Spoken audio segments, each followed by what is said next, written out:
में मेरे साथ अभिषेक जुड़ गए हैं और अभिषेक के पास चलते हैं और अभिषेक से ये जानते हैं कि जल्द लोन चुकाने का सिबिल स्कोर पर असर पड़ता भी है या फिर नहीं। Thank you Pallavi. जल्द अगर आप अपना जो लोन है वो चुका देते हैं तो उसका एडवर्स इफेक्ट कोई सिबिल स्कोर पर नहीं पड़ता, लेकिन इम्पैक्ट जो है वो पड़ता तो ज़रूर है। तो उसको पॉइंटर वाइज समझते हैं वो कैसे उसका इम्पैक्ट इस पर पड़ता है। तो आप हम स्क्रीन पर कुछ पॉइंटर्स लेके आते हैं और आपको बताते हैं कि जल्द लोन चुकाने का अकाउंट क्लोज दिखाता है असल में, और क्रेडिट स्कोर में ओपन लोन अकाउंट की अहमियत ज़्यादा होती है। यानी कि अगर ओपन अकाउंट अगर आपका लोन का दिखा रहा है तो एक तरह से जो क्रेडिट हिस्ट्री है वो ज़्यादा इंप्रूव होती है, क्योंकि एक तरह से उसमें दिखता है कि आप कैसे उसकी पेमेंट कर रहे हैं, टाइमली पेमेंट कर रहे हैं कि नहीं कर रहे हैं।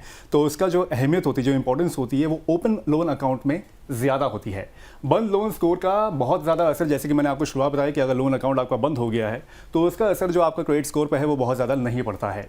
क्रेडिट कार्ड जैसे एक्टिव अकाउंट स्कोर को मजबूत करते हैं। क्रेडिट कार्ड का अगर आप इस्तेमाल कर रहे हैं, वो एक्टिवली अगर आप उसको इस्तेमाल कर रहे हैं और उसकी पेमेंट जो है वो टाइमली कर रहे हैं, तो फिर उसका जो इम्पैक्ट जो होता है वो क्रेडिट स्कोर पर और सिबिल स्कोर पर काफ़ी अच्छा पड़ता है। वहीं क्रेडिट हिस्ट्री जितनी लंबी होगी, आप जितना उस पर एक्टिव रहेंगे, तभी स्कोर बेहतर होगा। यानी कि आप लगातार उसको अगर इस्तेमाल कर रहे हैं और जितनी लंबी आपकी एक तरह से जो क्रेडिट हिस्ट्री रहेगी, आप उसकी टाइमली पेमेंट जैसे करते रहेंगे, तो फिर उसका भी जो इम्पैक्ट होगा वो सिबिल स्कोर पर पॉजिटिव ही पड़ेगा। तो एक तरह से अगर आप लोन जल्दी चुका रहे हैं तो भी अच्छा है, लेकिन एक तरह से अगर जितना लंबा पीरियड उसका रहेगा उतना आपकी क्रेडिट हिस्ट्री लंबी होती जाएगी। इसका लबो-लुआब ये निकलता है कि आप चलाते रहें और क्रेडिट जो आपके जो पेमेंट्स वगैरह हैं उनको टाइमली पे करते रहें, तो आपका सिबिल स्कोर बेहतर होता जाएगा। Over to you Pallavi. बहुत बहुत शुक्रिया अभिषेक आपका इस जानकारी के लिए। बलवंत जी, क्रेडिट स्कोर को किस दायरे में जो है वो सही माना जाता है? कितना क्रेडिट स्कोर जो है हमारे लिए सही रहता है?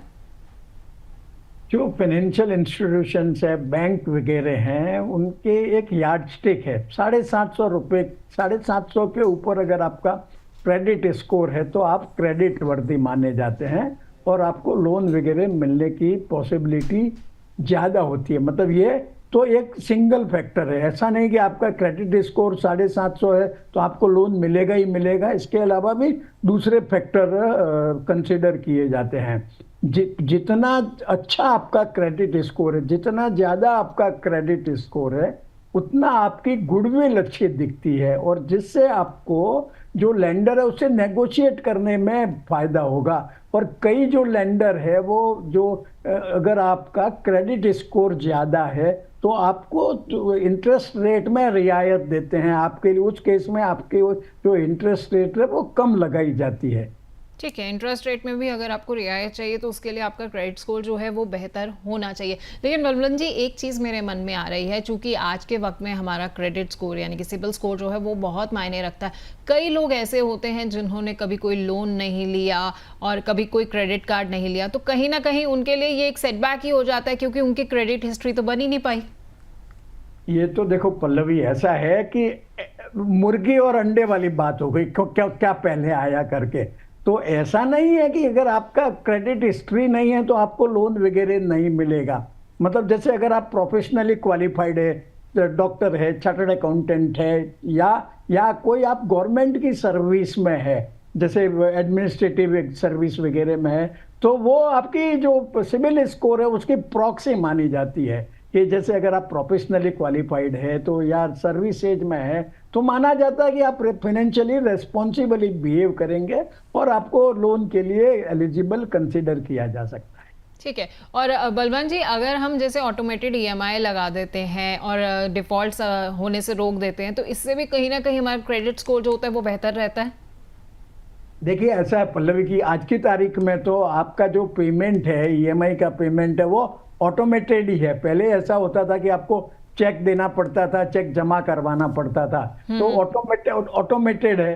अब सिर्फ ऑटोमेट करने से आपका क्रेडिट स्कोर बढ़ेगा उसकी गारंटी नहीं है, क्योंकि आपने ऑटोमेट कर दिया, पर आपको ये इंश्योर करना जरूरी है कि जब ये ईएमआई हिट करने वाली है आपके बैंक अकाउंट को, तब आपके बैंक अकाउंट में सफिशिएंट बैलेंस अवेलेबल हो। बिना बैलेंस के आपका ऑटोमेट करने का कोई फायदा नहीं है। ठीक है, बिना बैलेंस के जो है आप ऑटोमेट नहीं करिए। जैसा कि बलवंत जी बता रहे हैं कि जब भी ऑटोमेटेड आपकी ईएमआई कट रही है तो इस चीज़ का ध्यान रखें कि आपके बैंक अकाउंट में जो है वो पैसे होने चाहिए। और इसमें सबसे बढ़िया बेहतर ये रहता है कि जो चूँकि हम लोगों की सबकी सैलरीज जो होती हैं, ज़्यादातर जो वर्किंग क्लास है उनकी सैलरीज होती हैं 30 या 31 या 1 तारीख को आती हैं, तो आप अपनी ईएमआई के डेट जो है इन तारीखों के आसपास रखिए, 3, 4, 5 वगैरह के आसपास, ताकि आपकी ईएमआई जो है पहले कट जाए। और ऐसा ना हो कि महीने के आखिर में अगर आपने आपकी ईएमआई लगा के रखी हुई है और उस वक्त अगर आपके अकाउंट में पैसा नहीं है तो डिफॉल्ट होने का डर रहता है।